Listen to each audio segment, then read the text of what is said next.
The desert heat was finally releasing its grip on the day. Emily Carter stood behind the counter at Betty's diner, watching the sun sink toward the horizon, painting the Arizona sky in shades of burnt orange and deep purple. The old neon sign outside flickered, Beatty's Dinar.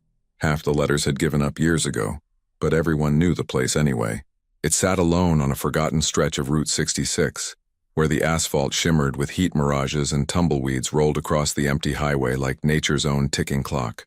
27 years old, and Emily felt twice that age. Her blonde hair was pulled back in a practical ponytail, a few strands escaping to frame a face that might have been pretty if it weren't so carefully blank. She'd learned to keep her expressions neutral, her voice steady, her movements efficient. The less people noticed about you, the fewer questions they asked. She wiped down the counter for the third time, even though it was already clean. Routine, structure, these things kept her grounded. "You're gonna wear a hole in that formica if you keep scrubbing," called Betty from the kitchen. The older woman, somewhere in her 60s with silver hair and laugh lines that told stories of a life well lived, poked her head through the serving window. "Why don't you take a break, honey? We've only got 4 customers and they're all finishing up." "I'm fine," Emily replied automatically. "I'll start prepping for the dinner shift." Betty's expression softened with concern, but she knew better than to push. She'd hired Emily 6 months ago when the young woman had walked in looking half-starved and desperate for work, asking no questions about the obvious shadows in her eyes, or the way she flinched at sudden noises. Emily moved methodically through the familiar tasks, refilling salt shakers, checking ketchup bottles, folding napkins into perfect triangles. Her hands never stopped moving. If they stopped, she might think. And thinking led to remembering, and remembering led to places she couldn't afford to go. The diner was simple. 12 red vinyl booths along the windows, 8 stools at the counter, black and white checkered floor that had seen better decades. Everything was clean but worn, comfortable in its own obsolescence. The jukebox in the corner only played country songs from the 70s, and the coffee was always fresh, even if it tasted like it had been filtered through sadness and regret. It was perfect for someone who wanted to disappear. Through the window, Emily could see the parking lot, gravel and dust, a few scattered vehicles, old Joe's pickup truck, a family in a minivan with out-of-state plates, a motorcycle that belonged to Danny, a regular who never said much but always left a decent tip. Normal, predictable, safe. Then she saw them. 3 black SUVs rolled into the parking lot like sharks cutting through water. Pristine, expensive vehicles that had no business being on this forgotten stretch of highway. The windows were tinted so dark they looked like holes in reality.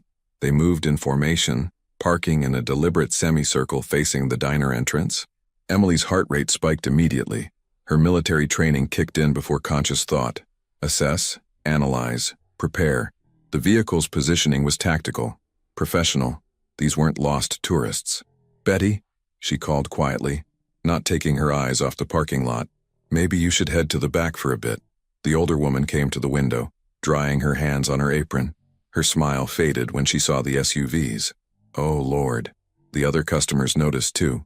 Old Joe dropped a 20 on his table without waiting for change and headed for the door, nodding apologetically to Emily as he passed. The family quickly gathered their children, the father's protective hand on his wife's back as they hurried out. Danny was already on his motorcycle, engine roaring to life.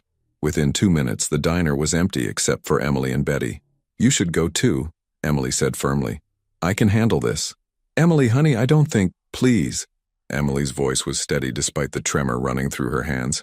"I've dealt with worse." Betty hesitated, then squeezed Emily's shoulder. "I'll be in the kitchen. You holler if you need anything, you hear?" The door to the first SUV opened. 2 men stepped out first. Both wore dark suits despite the heat, sunglasses despite the fading light. They moved with the kind of controlled precision that came from training. Not military, but something else. Something harder. They scanned the area, hands resting near their jackets in a way that made Emily's stomach tighten. Then he emerged. Vincenzo Moretti didn't need an introduction.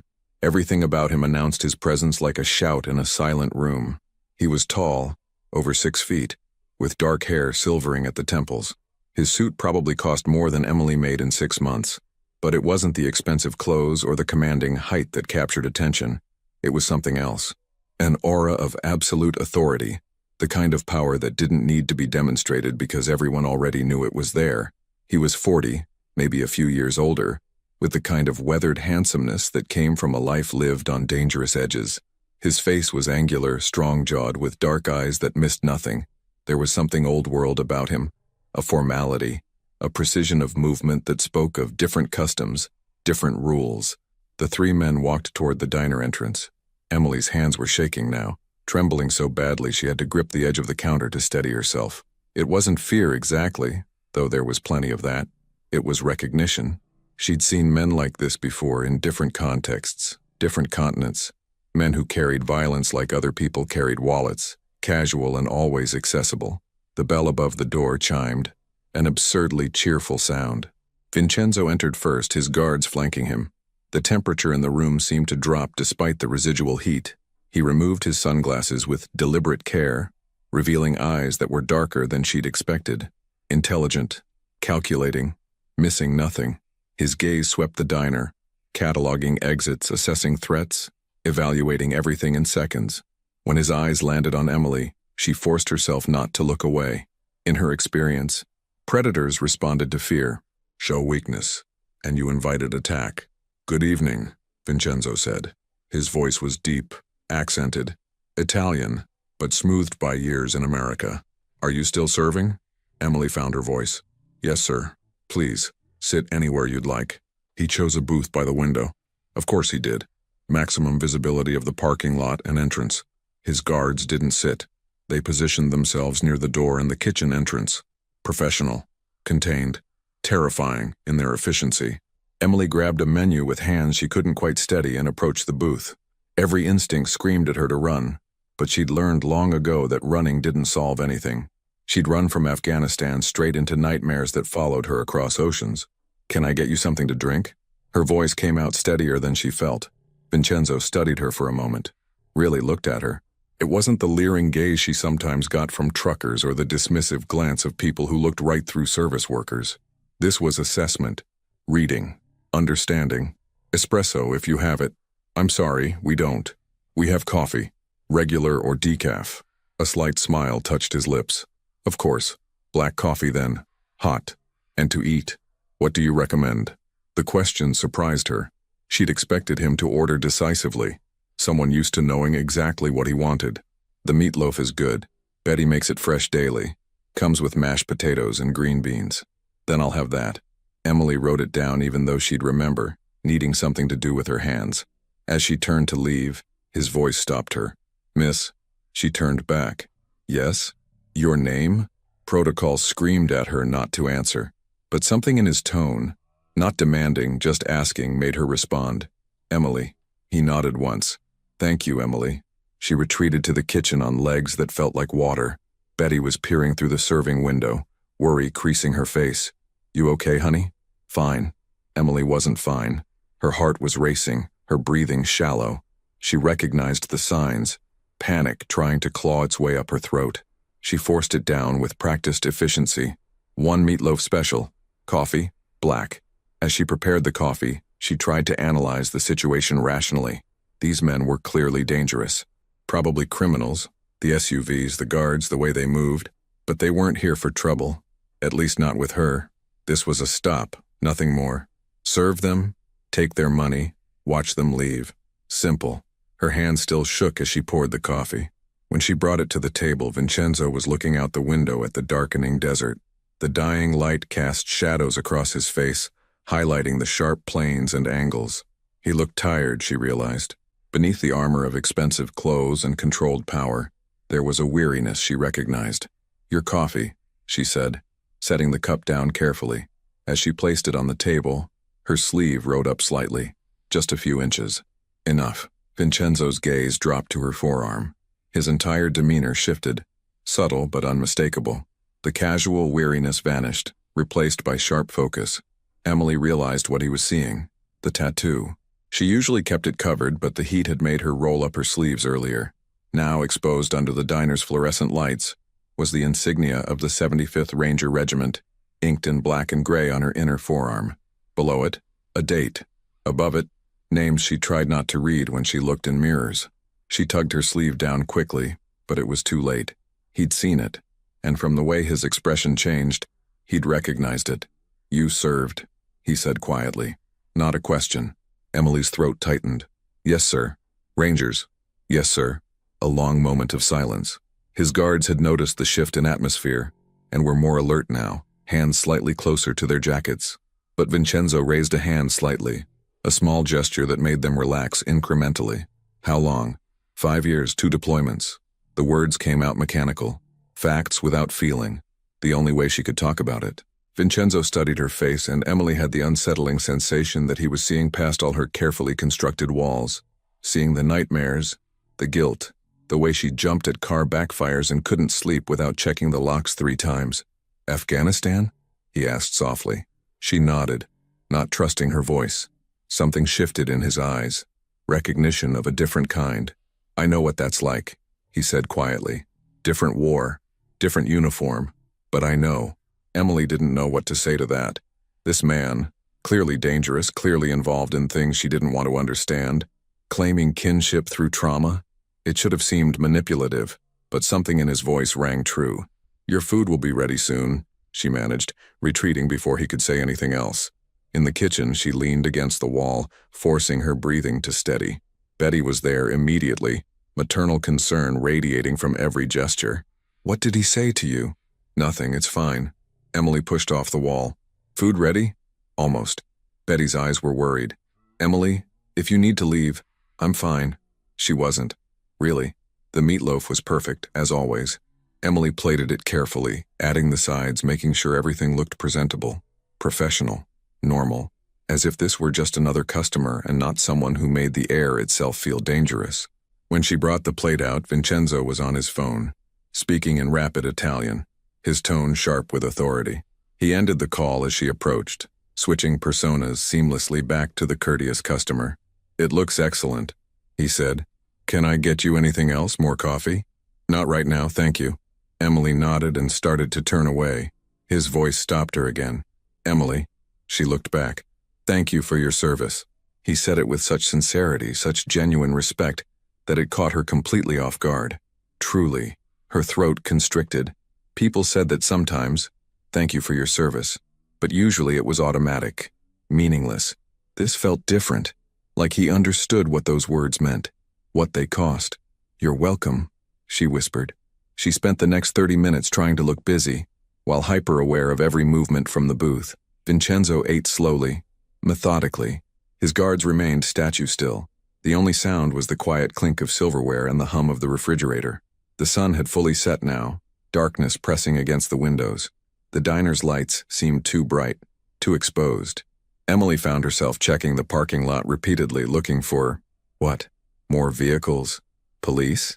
She didn't know what she expected, only that the tension was exhausting. Finally, Vincenzo set down his fork. The meal was finished, the plate clean. He dabbed his mouth with the paper napkin, somehow making even that gesture look elegant, and stood. One of his guards immediately moved to the register while the other held the door. Emily met them at the counter, pulling out her order pad. How was everything? Excellent. Please give my compliments to the cook. She calculated the bill quickly. That'll be $15.47. The guard pulled out a wallet, a substantial leather thing, and extracted bills. Emily expected 20s. Instead, he handed her 5 $100 bills. Her eyes widened. Sir, this is way too much. Keep it, Vincenzo said from the door. His dark eyes met hers one more time. Consider it a tip and... He paused, something unreadable crossing his face. If you ever need anything at all, ask around about Vincenzo Moretti. Someone will find me. Before Emily could process that statement, before she could protest the absurd amount of money or question why a man like him would make such an offer to a waitress he'd just met, he was gone. The guards followed, and within seconds, the 3 SUVs were pulling out of the parking lot, disappearing into the desert night as smoothly as they'd arrived. Emily stood at the counter, $500 in her trembling hands, her mind racing. Betty emerged from the kitchen, relief obvious on her face. They're gone. Thank God. Are you okay, honey? Yes, I think so. Did they give you any trouble? Emily looked down at the money. No trouble. But that wasn't entirely true, because as she stood there in the too-bright diner alone except for Betty, Emily felt something she hadn't felt in years. Not fear. She'd learned to live with fear. Not even confusion, though she was certainly confused. She felt seen. For the first time since she'd come back from Afghanistan, since she'd lost her unit and her sense of purpose, since she'd learned that surviving sometimes felt worse than the alternative, someone had looked at her and seen the soldier beneath the waitress uniform, had recognized the weight she carried, and somehow, impossibly, it had been a man who clearly walked on the dark side of every law she'd once sworn to uphold. Emily locked the money in the register, mechanically finished her closing duties, and said goodnight to Betty. She drove back to her tiny apartment on autopilot, her mind replaying every moment of the encounter. In her studio apartment, just a bed, a kitchenette, and a bathroom, she finally let herself shake. Let the adrenaline crash hit her without fighting it. She sat on the edge of her bed, head in her hands, and tried to understand what had just happened. The tattoo on her arm seemed to burn under her skin. She pulled up her sleeve and stared at it. The insignia that had once made her proud now felt like a brand, a reminder of who she'd been before everything fell apart. Names stared back at her from her skin. Rodriguez, Chen, Patterson, Miller, friends who hadn't made it home. "I'm sorry," she whispered to them, like she did most nights. "I'm so sorry." Her phone buzzed. A text from Betty. "You sure you're okay?" That was intense. Emily typed back, "Fine. See you tomorrow." But she wasn't fine. And something told her that tomorrow wouldn't be just another normal day. Because Vincenzo Moretti had walked into her life, recognized something in her that even she tried to hide, and left a door open, an offer, a possibility of, what? She didn't know. She lay back on her bed without changing clothes, staring at the ceiling, unable to shake the memory of dark eyes that had seen through every defense she'd built. "Different war," he'd said, "but I know." And the terrifying part was, Emily believed him. Outside, the desert night was vast and empty. Inside, Emily felt the same way, until tonight, when a dangerous stranger had made her feel, for just a moment, less alone. She didn't sleep. She rarely did. But tonight, the insomnia felt different, not haunted by ghosts of the past, but restless with questions about what came next. In the darkness, her tattoo seemed to pulse with memory and meaning, a symbol of service, of loyalty, of brothers and sisters in arms, and somehow, impossibly, a bridge between her world and one she never imagined touching. The night stretched on, questions multiplying like shadows, and Emily knew with absolute certainty that her carefully controlled, deliberately small life had just become infinitely more complicated. Emily didn't go back to the diner the next day. She called Betty early in the morning, her voice rough from lack of sleep, and asked for the day off. Betty agreed immediately, concern evident even through the phone line. "Take care of yourself, honey. Take 2 days if you need them." Emily spent the first few hours of daylight doing what she always did when memories pressed too close. She ran. The desert stretched endlessly around her apartment complex, and she pushed herself hard, feet pounding against packed earth, lungs burning with dry air. Pain was good.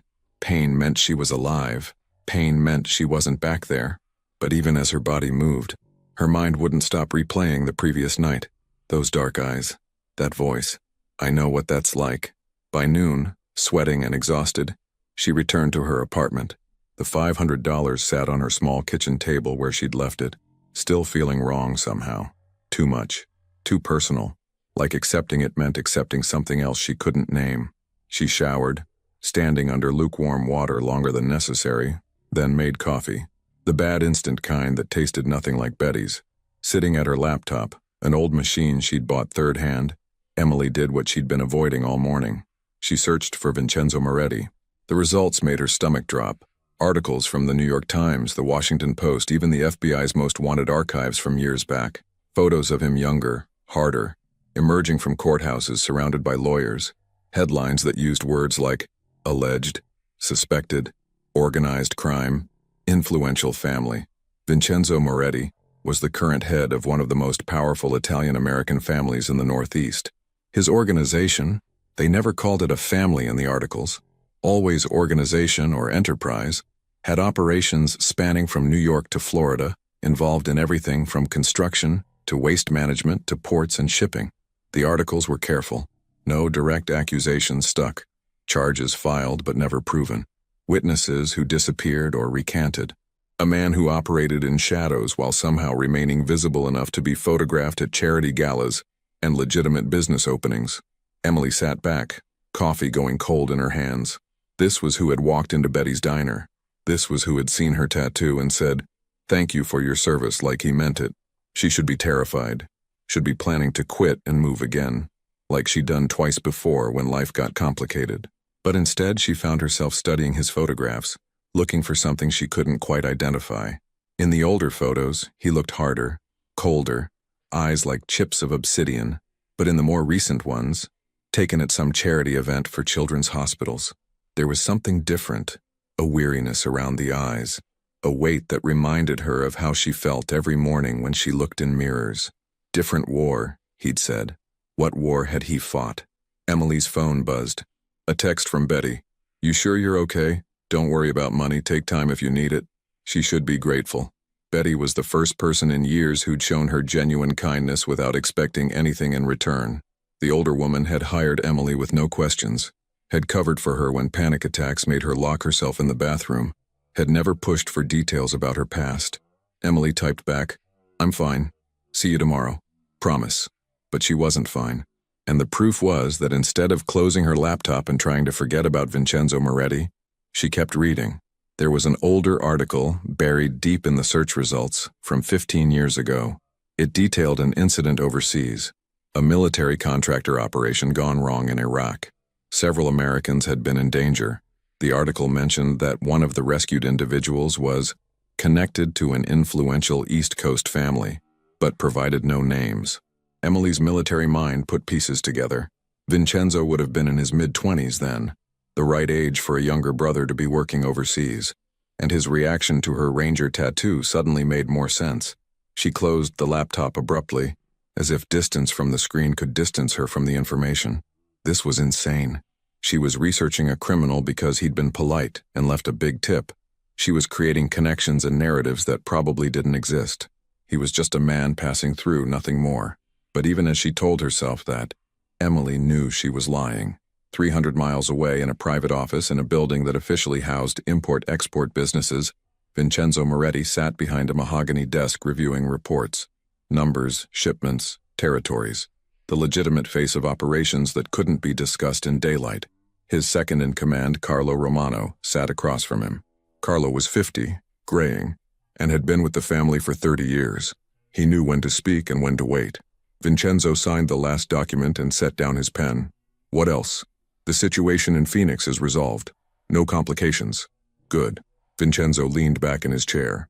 "And the new arrangement with the unions?" "Finalized. Everything's documented properly." Carlo paused, then added carefully, "There's one other matter." "Yes?" "Your detour last night. To that diner." Carlo's tone was neutral, but his meaning was clear. Unnecessary stops created unnecessary questions. Vincenzo studied his oldest friend. "You have concerns?" "I have curiosity. We were 40 minutes from the safe house. We stopped at a random roadside establishment. You've never done that before." "I was hungry." Carlo's expression said he didn't believe that for a second.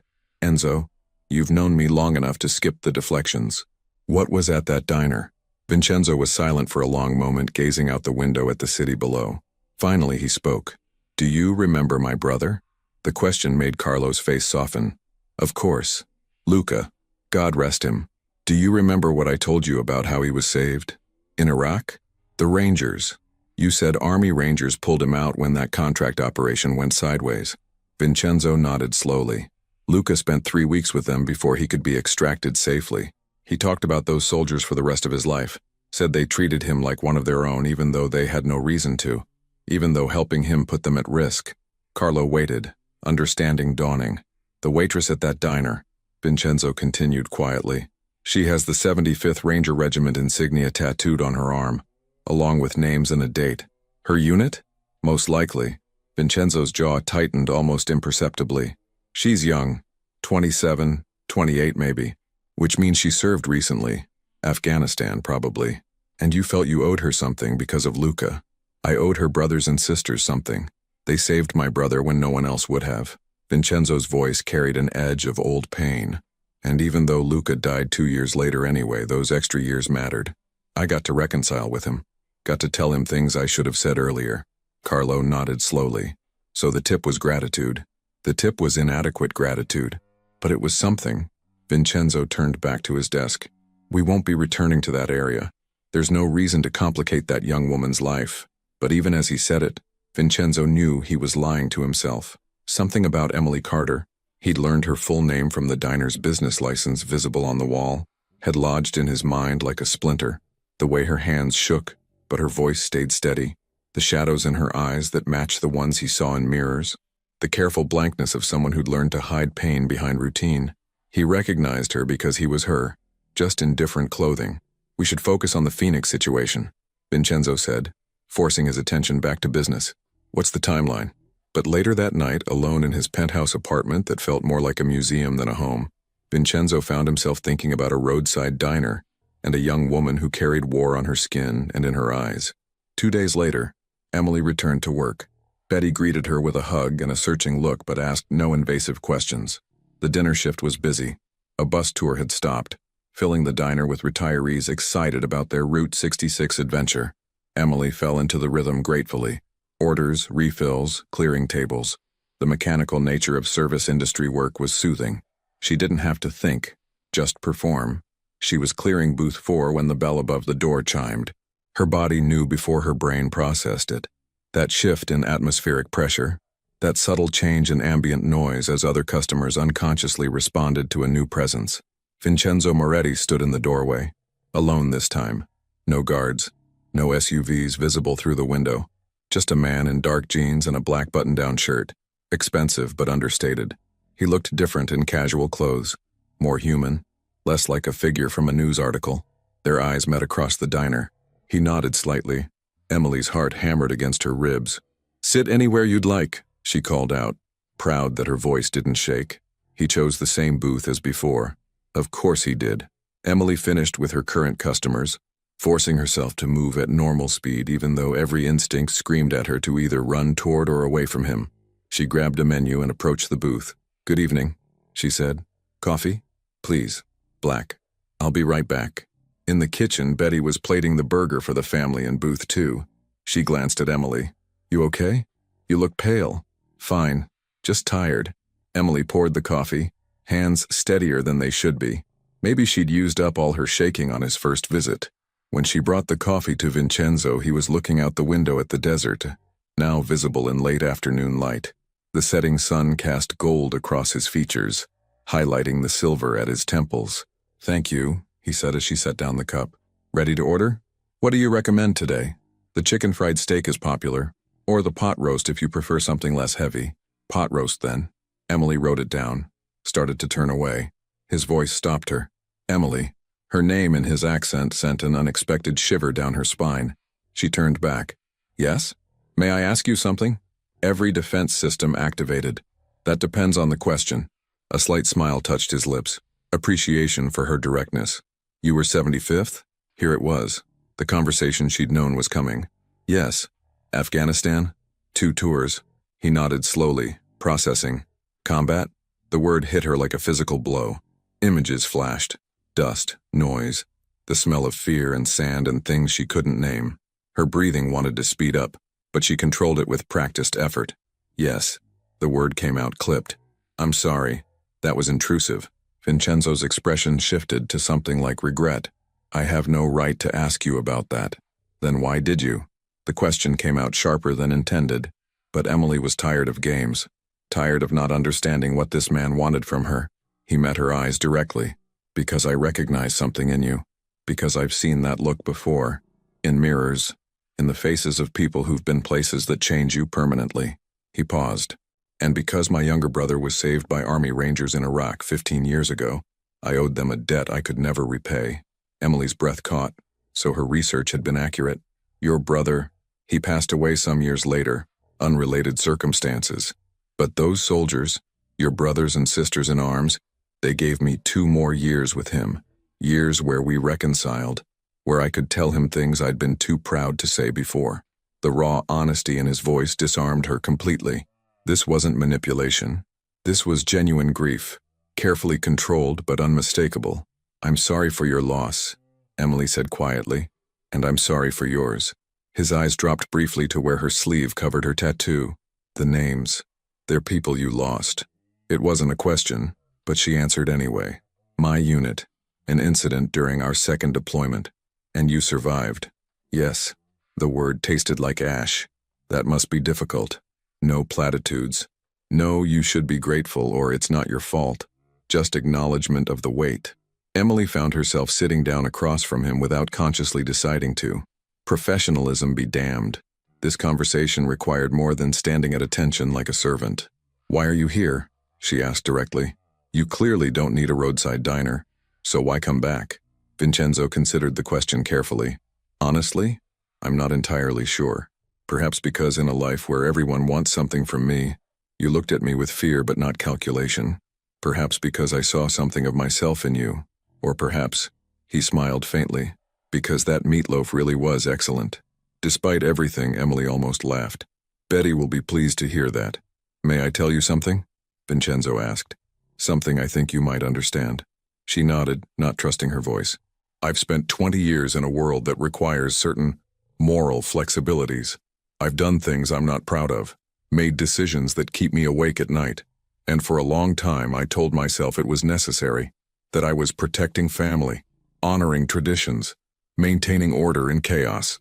He paused, looking down at his coffee. But the truth is simpler and darker. I did those things because I'd already done the first one, and after that, each subsequent choice felt inevitable, like I'd crossed a line and couldn't find my way back. Emily understood that feeling more than he could know. The point of no return. Exactly. His dark eyes met hers. You feel that way too, don't you? Like something happened, and afterward, you couldn't be the person you were before. Her throat constricted. How did you? Because I recognize it. That look, like you're watching life from behind glass, present but separated, going through motions because that's what's expected, but not really living. Tears threatened. Emily blinked them back fiercely. I don't know you. You don't know me. Why are you saying these things? Because sometimes strangers are the only people we can be honest with. Because they don't have expectations, don't need us to be anything except what we are. Betty appeared at the kitchen window, holding up a plate questioningly. Emily nodded, grateful for the interruption. She stood, needing distance from the intensity of the conversation. Your food will be ready in a minute. But as she started to walk away, Vincenzo spoke again. Emily, one more thing. She turned. He pulled out a card from his wallet, plain, cream-colored, with only a phone number embossed in black. He held it out to her. If you ever need anything at all, call this number. Emily stared at the card like it was a live grenade. Why would I need to call you? I don't know that you will, but the world can be a difficult place, especially for those of us carrying weight. And sometimes having one person who understands, even tangentially, can make the difference between surviving and drowning. Slowly, Emily reached out and took the card. It felt heavier than it should, weighted with implication and possibility. Thank you, she said quietly. Vincenzo nodded. Thank you, for listening, and for what you did even if you don't feel you deserve gratitude for it. Emily fled to the kitchen, card burning in her pocket. Betty immediately caught her expression. What did he say to you? Nothing. Everything. I don't know. Emily pressed her palms against the cool metal of the prep counter, trying to ground herself. Who is he really? Betty's eyes were worried. I don't know, honey. But men like that, they're complicated, dangerous, even if they're being kind. I know. Emily did know. Every instinct told her to throw away the card, forget this ever happened, maintain the careful distance she'd established from anything that might matter. But she didn't throw away the card. She brought out Vincenzo's pot roast, set it down without meeting his eyes, and retreated. He ate slowly, methodically, in no apparent rush, left another absurdly large tip, $200 this time, and departed with a simple good evening to both Emily and Betty. After he left, Emily stood at the window watching his car, a dark sedan, expensive but not flashy, disappear down the highway. You gonna tell me what's going on? Betty asked gently. Emily pulled out the card, staring at the number. I think I just made a friend I'm not sure I should have. That night in her apartment, Emily did something she hadn't done since leaving the service. She pulled out a box from her closet, the one containing things from her old life, photos of her unit, her discharge papers, letters from families of the people she'd lost, and at the bottom, wrapped in cloth, her dog tags. She held them, feeling the weight of metal and memory. Rodriguez, Chen, Patterson, Miller, her friends, her family, the people she'd failed. I don't know what I'm doing, she whispered to their ghosts. I don't know if I'm supposed to move forward or if that's betraying you. I don't know if accepting kindness from a stranger makes me weak or just tired of being alone. No answer came. It never did. But Emily kept the card on her nightstand. Kept it when she should have thrown it away. Kept it because part of her, the part she tried to silence, whispered that maybe, just maybe, she didn't have to carry everything alone forever. Outside, the desert night was vast and silent. Inside, Emily Carter sat with her memories and her choices, and for the first time in years, wondered if there might be a path forward that didn't look like the path behind. It was terrifying. It was also, unexpectedly, the smallest flicker of something that might have been hope. 2 weeks passed. Emily fell back into routine, or tried to. Work, home, running in the desert. The same mechanical existence she'd perfected over the past year. Except now there was a card on her nightstand with a phone number she hadn't called but couldn't throw away. Vincenzo hadn't returned to the diner. Part of her felt relieved. Part of her, a part she didn't want to examine, felt disappointed. It was a Thursday evening, late shift, when everything changed. The dinner rush had ended. Only 3 customers remained. Old Joe nursing his coffee, a young couple sharing a piece of pie, and a man Emily hadn't noticed come in. He sat in the back booth, baseball cap pulled low, face in shadow. Something about him set her nerves on edge immediately. Military training never really left you. That 6th sense for threat assessment. The way your body knew danger before your brain processed why. Emily approached with her order pad. Evening. What can I get you? The man looked up. Recognition hit her like ice water. Marcus Webb. She hadn't seen him in 3 years. Not since they'd both been stateside between deployments. He'd been a military contractor then, working in gray areas that regular army didn't touch. There were rumors about him.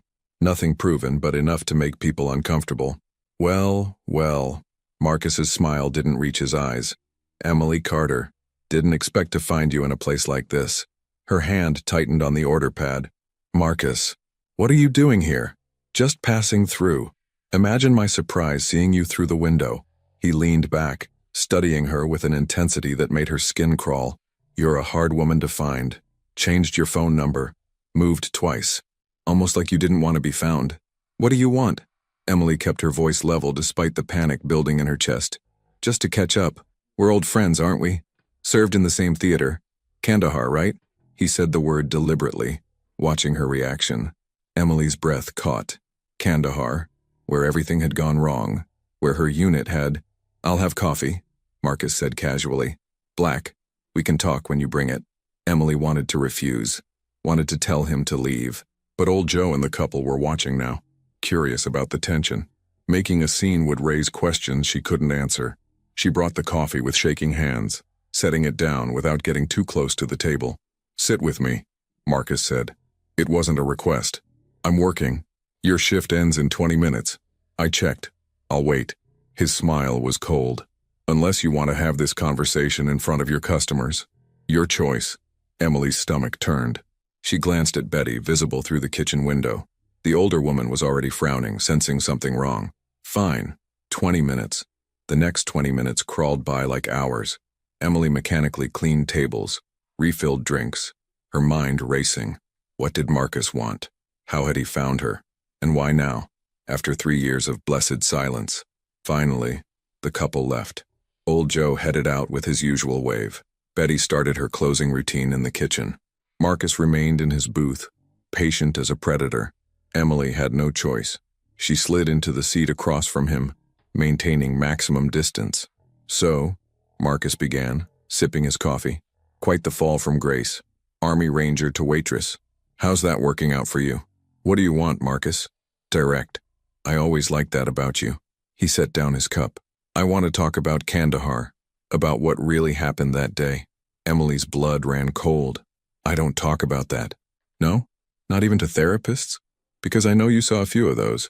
PTSD diagnosis, full disability rating. Must be nice getting paid for the rest of your life because you survived. The cruelty in his voice made her flinch. If you came here to insult me, I came here because we have unfinished business. See, I was in Kandahar too. Different unit, different mission. But I was there, and I heard things. Stories about a ranger who let her team walk into a situation when she knew better. Who hung back while they went forward. That's not what happened. Emily's voice was barely a whisper. Isn't it? Because the official report is pretty vague. Enemy engagement resulting in casualties. But the unofficial version? The one people whispered about? That's more interesting. Tears burned Emily's eyes. You don't know anything. I know you lived and they didn't. I know you carry 4 names on your arm like they absolve you somehow. I know you've been running ever since, hiding in places like this, pretending you're not exactly what you are. Which is what? The words came out broken. Marcus leaned forward. A coward who let good soldiers walk into danger to save herself. The words struck like physical blows. Every nightmare, every guilt-soaked thought Emily had battled for 3 years, spoken aloud by someone who had no right to voice them. Get out, she managed. Now. Or what? You'll call the police? Go ahead. I'd love to have a conversation with them about what really happened over there. I'm sure your nice boss would be fascinated to know exactly who she hired. Betty emerged from the kitchen, reading the tension immediately. Everything okay out here? Marcus stood smoothly, pulling cash from his wallet and tossing it on the table. Everything's fine. Just catching up with an old friend. We'll be seeing each other again real soon, Emily. We have a lot more to discuss. He walked out, the bell above the door chiming with obscene cheerfulness. Emily sat frozen, unable to move, unable to breathe properly. The walls of the diner seemed to close in. Her hands shook so badly she had to clasp them together under the table. Emily? Betty's voice seemed to come from far away. Honey, who was that man? Someone from my past. Emily forced herself to stand on legs that felt like water. I need to go. I'm sorry. Emily, wait. But she was already moving, grabbing her jacket, practically running to her car. She drove home on autopilot, muscle memory guiding her when conscious thought had failed. In her apartment, she paced. 4 steps to the window, 4 steps back. The panic attack she'd been suppressing crashed over her like a wave. Breathing became difficult. The room spun. Kandahar. The word echoed in her mind like a curse. They'd been on a routine patrol. Emily had been point, leading her team through a marketplace. Something had felt wrong. She'd sensed it, that intuition soldiers develop when they survive long enough. The kind of quiet that wasn't peaceful, just absent. The way people weren't meeting their eyes. She'd stopped, hesitated. Rodriguez had asked what was wrong. Emily had said she didn't know. Just a feeling. Rodriguez had laughed. Kind, brave Rodriguez who never met a situation he couldn't face with a smile, and said feelings weren't actionable intel. They'd moved forward. Emily had followed, but slower. Something in her screaming to stop, to wait, to check. The explosion had come 30 seconds later. Emily had been far enough back to survive with minor injuries. Her team had been at the epicenter. By the time the dust cleared, Rodriguez was gone. Chen was gone. Patterson was gone. Miller was gone. And Emily had lived. The official investigation cleared her. No way to predict the attack. Standard patrol protocols followed. Not her fault. But Emily knew the truth. She'd felt something was wrong. She'd hesitated while they pushed forward. She'd survived because she'd been afraid. Now Marcus was here, dredging up everything she'd tried to bury. And worse, he was right. She was a coward who'd let good people go forward while she held back. Emily's hands found the card on her nightstand before she consciously decided to reach for it. The phone number seemed to pulse under her fingers. She shouldn't call. Vincenzo was a stranger. A dangerous stranger involved in things she wanted no part of. Calling him meant crossing a line she couldn't uncross. But Marcus's words echoed. We'll be seeing each other again real soon. It wasn't an idle threat. Marcus hadn't come all this way just to deliver insults. He wanted something. And Emily had no defenses, no resources, no one to turn to, except possibly one person who'd offered help without conditions. Her hands shook as she dialed the number. It rang 3 times. Then a voice. Yes? Not Vincenzo. Someone else. Male, older, cautious. I need to speak with Vincenzo Moretti. Emily's voice was barely steady. Who is this? Emily Carter. He gave me this number. He said if I needed anything. Hold, please. Silence. Emily's heart hammered. This was insane. She was calling a criminal for help because someone from her past had shown up and...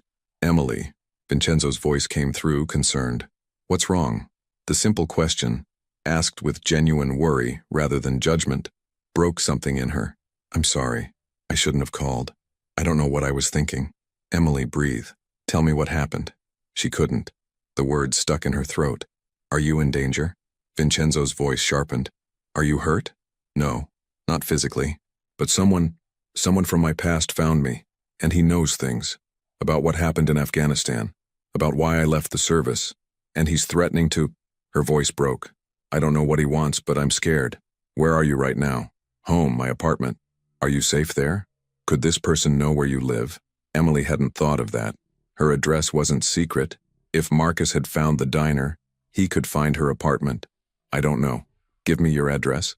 She should refuse. Inviting Vincenzo Moretti to her home was beyond foolish. But fear overrode sense, and she recited the address. "Lock your doors. Don't open them for anyone except me. I'll be there in 2 hours." "You're 2 hours away?" "I'll be there in 2 hours," he repeated firmly. "Can you hold on until then?"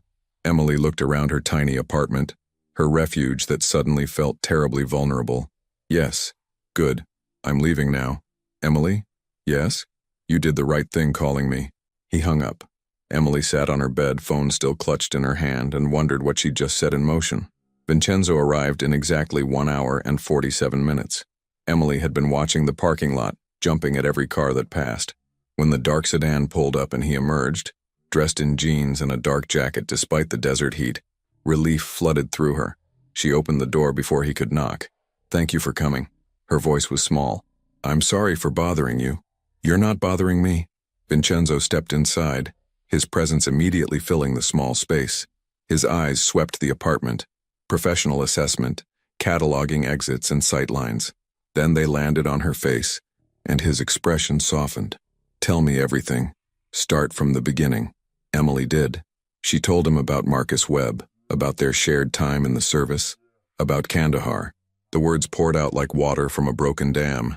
Everything she'd kept locked inside for 3 years. The guilt, the nightmares, the crushing weight of survival. Vincenzo listened without interrupting, sitting in her single chair while she paced. When she finally ran out of words, throat raw and eyes burning, he was quiet for a long moment. "This Marcus," he said finally. "What exactly did he threaten?" He didn't specify, just said we had unfinished business and that we'd be seeing each other again. And he implied he'd tell people, my boss, maybe authorities, his version of what happened in Kandahar, which is a lie. Emily stopped pacing. "How do you know it's a lie?" "You weren't there." Vincenzo stood, moving to stand in front of her. He was taller, but he didn't use his height intimidatingly. "Because I know survivors' guilt when I see it. Because someone truly at fault doesn't carry names on their skin like a penance. And because men like Marcus Webb, I know that type too. They see vulnerability and exploit it. You don't understand. I understand better than you think." Vincenzo's voice was gentle but firm. "Emily, may I tell you what I see? Not a coward. A soldier who had an instinct, who hesitated because something felt wrong. That's good judgment, not cowardice. But I didn't stop them. Could you have? If you'd voiced concerns based on a feeling, would your team have halted the entire patrol?" Emily opened her mouth to say yes, then stopped. Rodriguez had already dismissed her hesitation. Standard protocol was to continue unless there was concrete evidence of threat. A feeling wasn't enough. "You survived," Vincenzo continued quietly, "because your subconscious processed threat indicators your conscious mind missed. That's training. That's skill. That's not cowardice." Tears finally spilled down Emily's cheeks. "Then why does it feel like I did something wrong?" "Because you're human. Because living when others don't creates guilt that logic can't erase." He paused. "I told you before, different war. But I know. I've lost people I cared about. People I couldn't save no matter what I did. That weight never fully leaves. But it shouldn't define your entire existence." Emily sank onto her bed, exhausted. "What am I supposed to do about Marcus?" "Let me handle that." She looked up sharply. "Handle it how?" "Nothing that should concern you. I'll make some calls, gather information. Marcus Webb won't bother you again. I don't want you to hurt him." The words came out quickly. Vincenzo's expression was unreadable. "I won't. Violence is rarely the best solution, despite what people assume about me. But I have other resources, ways to encourage people to leave others alone." "Why are you doing this?" Emily asked. "You barely know me." He sat down beside her, maintaining respectful distance. "Because you called for help. Because I told you I would be there if you needed me. And because—" He hesitated, then continued. "Because I've spent 20 years in a world where kindness is often weakness, where every action has calculation behind it. You're not like that. You're trying to survive with dignity intact. That's rare, and worth protecting. The honesty in his voice was almost painful. Emily found herself studying his face, the lines around his eyes, the weariness she recognized. "What war did you fight?" she asked softly. "One that's never really over. One where the enemy is sometimes yourself." He smiled without humor. "But that's a conversation for another time. Right now you need to rest. You're exhausted." "I can't sleep here tonight. If Marcus knows where I live, then you won't stay here." Vincenzo pulled out his phone. "I'll arrange a hotel. Somewhere safe, somewhere he can't find you. I can't afford. Consider it a loan, or a gift. Emily, please. Let me help." She was too tired to argue, too scared to resist the offer of safety. "Okay." Within 30 minutes, Vincenzo had arranged everything. A hotel room in a different town already paid for. He drove her there himself, following while she packed a quick bag, staying close but not intrusive. At the hotel, a clean, mid-range place that felt luxurious compared to her apartment, he walked her to the room, checked it thoroughly. "Lock the door behind me," he instructed. "Don't open it for anyone. I'll call you tomorrow with updates." Emily nodded, suddenly reluctant to see him leave. "Vincenzo?" He turned at the door. "Yes? Thank you. For believing me. For not judging." Something shifted in his expression. Vulnerability showing through his usual control. "We're all carrying something, Emily. The least we can do is help each other carry it." After he left, Emily locked the door and sat on the bed. She should feel afraid, should feel compromised, in debt to a man whose world operated in shadows. Instead, for the first time in 3 years, she felt less alone. Her phone buzzed. A text from Vincenzo. "Get some sleep. You're safe. I promise." And somehow, impossibly, Emily believed him. Emily spent 3 days at the hotel. Vincenzo called each morning with updates. Always professional, always brief. Marcus Webb's background was being investigated. Arrangements were being made. She should stay put and not worry. But Emily did worry. Not just about Marcus, but about what she'd set in motion by calling Vincenzo. She'd crossed a line, accepting help from someone whose world operated outside the boundaries she'd once sworn to uphold. On the 4th morning, Vincenzo called with different news. "We need to meet. Can I pick you up in an hour?" Emily's stomach tightened. "You found something?" "Yes, I'll explain in person." He arrived exactly on time, driving a different car, a silver sedan, unremarkable. Emily climbed in, noting the tension in his jaw. "What did you find?" she asked as they drove. "Marcus Webb isn't just harassing you for personal reasons. He's involved with people I know. Indirectly. They're using the diner as a waypoint for certain operations." "What kind of operations?"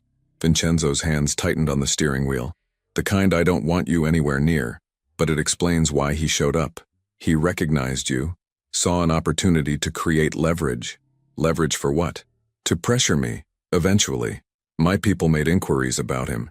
That got back to his employers. Now they know you and I are connected. Emily's breath caught. "I've made things worse for you."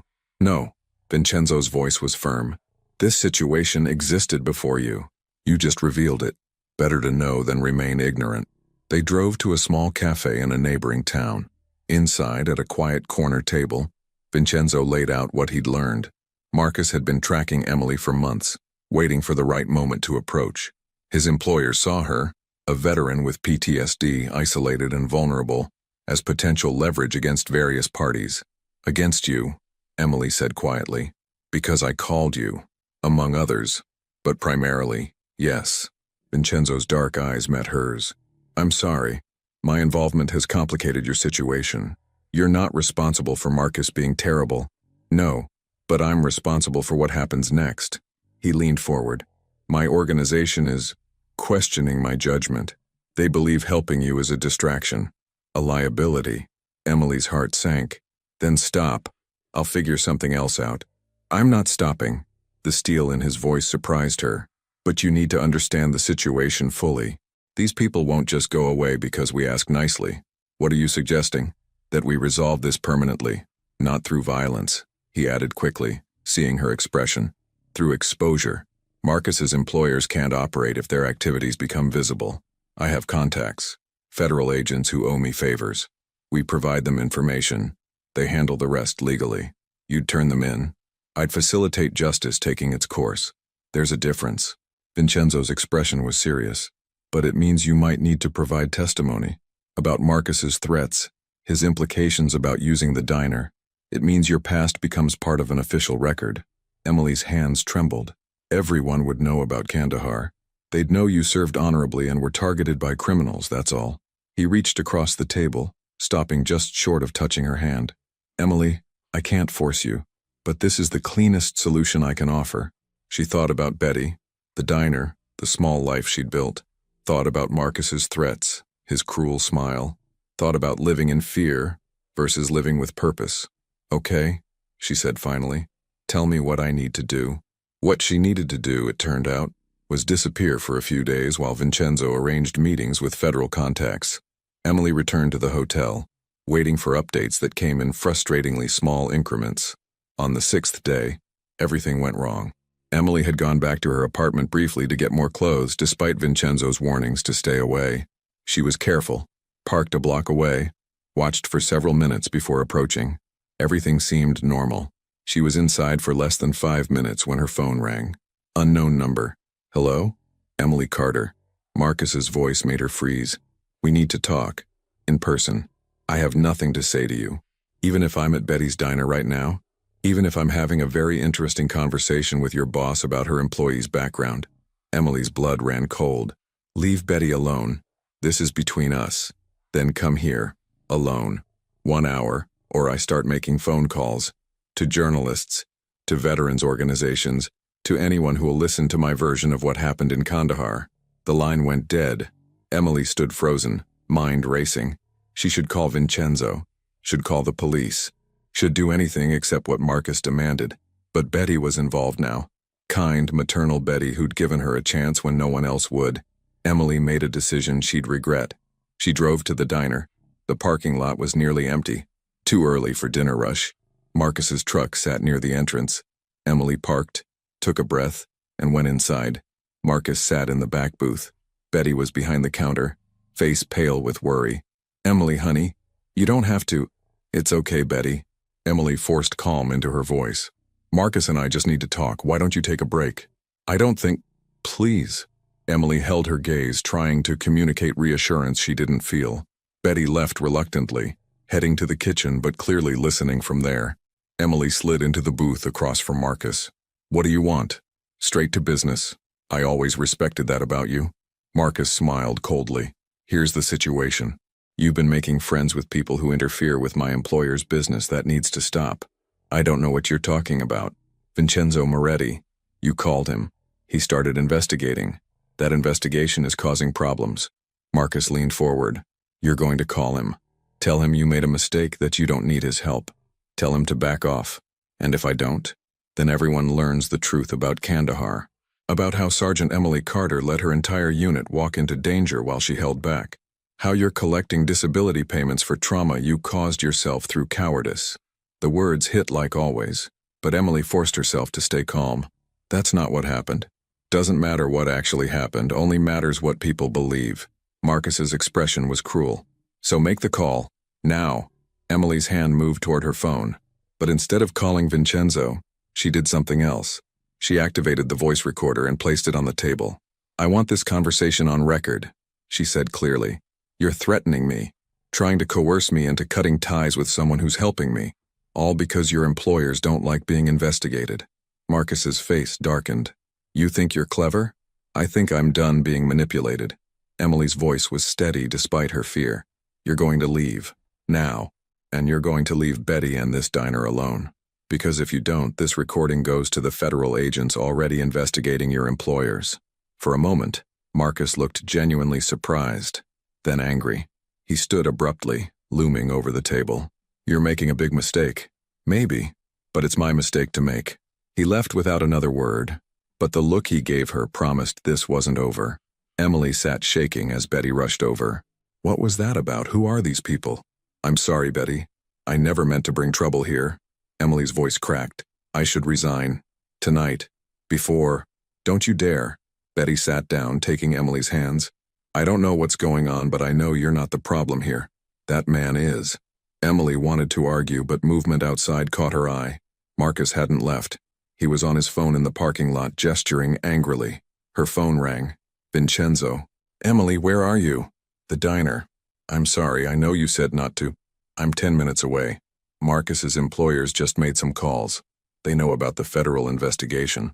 His voice was tense. Stay inside. Lock the doors. I'm coming. The next 10 minutes felt eternal. Betty locked the door at Emily's request, pulled the shades. Marcus remained in the parking lot, joined by two other men Emily didn't recognize. When Vincenzo arrived, he wasn't alone. Carlo was with him, the older man Emily had spoken to briefly on the phone. They parked blocking Marcus's truck, then approached the diner. Vincenzo's knock was firm but not aggressive. Emily unlocked the door.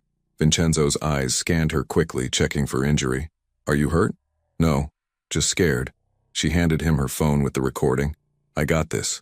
Marcus threatening me, trying to force me to make you back off the investigation. Vincenzo listened to the recording, his expression growing colder. Then he walked outside. Emily watched through the window. Vincenzo and Marcus faced each other in the parking lot. No shouting, no physical confrontation, just intense conversation. Carlo stood nearby, calm but alert. Whatever Vincenzo said, it worked. Marcus and his associates got in their vehicles and left. Vincenzo returned inside, tension visible in his shoulders. It's handled, for now. What did you tell him? That the federal agents already have enough evidence to move forward. That harassing you only adds charges, and that he should be more concerned about his employers than about you. Vincenzo's dark eyes met hers. Emily, this recording, you did exactly right. This gives us leverage. Us? The word felt significant. Yes, us. Vincenzo glanced at Betty, then back to Emily. If you'll allow it. Betty had been watching this exchange with keen eyes. You're the man who left those big tips. Yes, ma'am. And you're helping Emily with whatever this is. I'm trying to. Betty studied him for a long moment. You care about her. I can see that. But your world, she gestured vaguely. It's dangerous. It is. Vincenzo agreed simply. But right now Emily needs protection my world can provide. And what does she owe you for that protection? Nothing. His voice was firm. That's not how this works. Emily felt something shift in her chest. This man, this dangerous, complicated man, was putting himself and his organization at risk for her, asking nothing in return. Why? She asked quietly. Why are you really doing this? Vincenzo was silent for a moment. When he spoke, his voice was honest in a way she'd never heard from him. Because you remind me that there are people worth protecting. Because in a life where I've made many questionable choices, helping you feels like one thing I'm doing right. And because, he paused, because you make me want to be better than I am. The vulnerability in his admission took Emily's breath away. I don't know what we're doing, she said. Your world, my past. This can't work. Can it? I don't know, Vincenzo answered honestly. But I know I've been functioning rather than living for a very long time. And somehow, you've changed that. Even if it's complicated. Even if it's messy. Emily looked at Betty, who nodded slightly. Permission and blessing combined. Then she looked back at Vincenzo. Okay, she said. Then let's figure it out together. 3 months later, spring arrived in the desert. The landscape transformed. Wildflowers blooming between cacti. Temperatures softening from brutal to bearable. Emily stood outside Betty's diner, watching the sunrise paint the sky in shades of pink and gold. So much had changed. Marcus Webb had been arrested 2 weeks after their confrontation. Federal agents armed with evidence Vincenzo had carefully compiled charged him with intimidation and conspiracy related to his employer's operations. He'd taken a plea deal. Emily never had to testify publicly about Kandahar. The recording of his threats was enough. The investigation had cleared Emily's name in ways she hadn't expected. A military review board, prompted by the federal case, had re-examined the Kandahar incident. Their conclusion was unambiguous. Sergeant Carter had followed proper protocol. Her survival was not cowardice but tactical awareness. The report recommended her for a commendation. Emily had cried when Vincenzo showed her the letter. Not tears of joy exactly, but of release. Years of guilt, finally acknowledged as misplaced. You were right, she'd told him. About survivor's guilt. About carrying weight that wasn't mine. We're often wrong about ourselves. Vincenzo had replied quietly. We see our failures in high definition, and our strengths in blur. Now, 3 months later, Emily was beginning to see herself differently. She'd started therapy, real therapy, with a specialist in veterans issues. The nightmares still came, but less frequently. The hypervigilance remained, but she'd learned to manage it. And Vincenzo had become something she couldn't quite define. Not quite a partner, not quite a friend. Something more complicated and more honest than either word captured. He'd kept his distance physically, never pushed for more than she could give, but he called every few days, visited the diner when business brought him to the area. They talked, really talked, about things neither shared with others. His guilt over choices made in his past. Her struggle to reconcile the soldier she'd been with the person she was becoming. The door behind her opened. Betty emerged, carrying 2 coffee cups. "Thought you could use this," the older woman said, handing one over. "Thanks." Emily sipped, savoring the familiar taste. "Betty, I've been thinking about something." "Oh? You mentioned wanting to retire. What if I bought the diner from you?" Betty's eyebrows rose. "With what money, honey?" Vincenzo offered to help. "As an investment, not a gift. I'd pay him back." Emily had rehearsed this conversation a dozen times. "But I have another idea too. What if we made this place something more? A space that helps other veterans transition to civilian life, hiring them, training them, giving them purpose." Betty's eyes misted. "That's a beautiful idea. Is it crazy?" "The best ideas usually are." Betty squeezed her shoulder. "Let's talk numbers." 2 weeks later, the deal was done. Emily Carter, owner of Betty's Diner, soon to be renamed The Waypoint, a place for travelers and veterans alike to find rest. Vincenzo had been instrumental, but he'd done it properly. Legal contracts, fair terms, everything documented.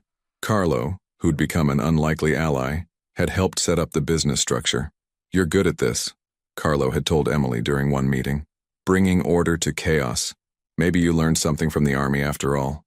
Emily had laughed. It felt good to laugh about her service without pain attached.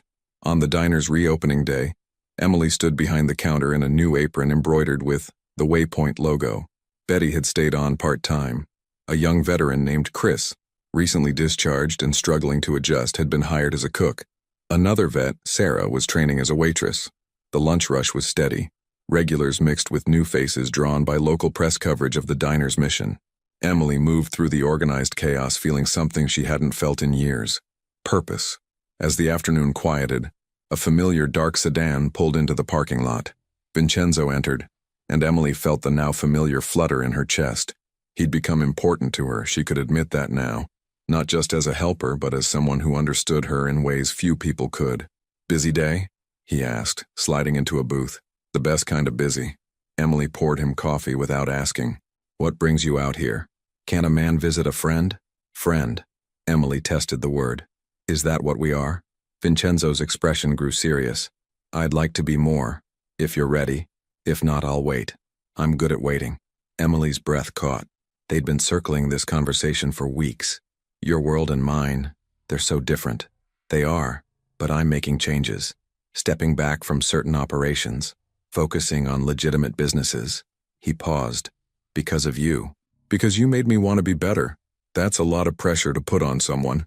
"Then think of it differently. You didn't change me. You reminded me who I wanted to be. There's a difference." Emily sat down across from him, for once not worried about the propriety of it. This was her diner now. Her rules. "I'm still figuring out who I am," she said honestly. "Still working through a lot." "I know. I'm not asking for perfection, just possibility." Emily looked around her diner, filled with people finding their own way forward. Veterans starting over. Regulars who'd become friends. A space she'd created from pain and hope. "Okay," she said finally. "Let's try. Slow, careful, honest." Vincenzo's smile was genuine, reaching his eyes in a way she'd rarely seen. "I can do slow and honest." As evening fell, Emily found herself at a table with Vincenzo, sharing a meal like normal people. They talked about small things. His nephew's upcoming graduation, her plans to expand the diner's menu, the ridiculous heat forecast for next week. Normal, simple, real. Later, standing in the parking lot as he prepared to leave, Vincenzo took her hand, the first time he'd touched her beyond a handshake. "Thank you," he said quietly. "For what?" "For calling me that night. For trusting me. For giving me a reason to be better." Emily squeezed his hand. "Thank you for showing up. For not judging. For helping me carry what I couldn't carry alone." He left, but the warmth of his touch remained. Inside, Emily locked up the diner, turning off lights one by one. In the darkness, she paused at the window, looking at her reflection. The scared woman who'd served a dangerous stranger 3 months ago seemed like a different person. She pulled up her sleeve, looking at her tattoo. Rodriguez, Chen, Patterson, Miller. The names would always be there. But now they felt less like a burden and more like a reminder. She'd survived. And maybe, finally, she was learning to live. Outside, the desert night was vast and full of stars. Inside, Emily Carter stood in her diner, her second chance, and felt something she'd thought lost forever: hope.